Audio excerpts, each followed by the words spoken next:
May mga tuntunin sa paaralan na dapat sundin at pahalagahan o maging maayos ating mga kilos at gawi sa paaralan.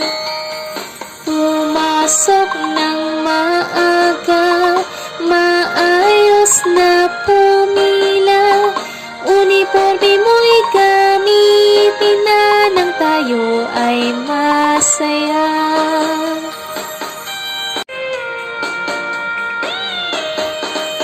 May mga tuntunin sa paaralan na dapat sundin at pahalagahan o maging maayos ating mga kilos at gawi sa paaralan.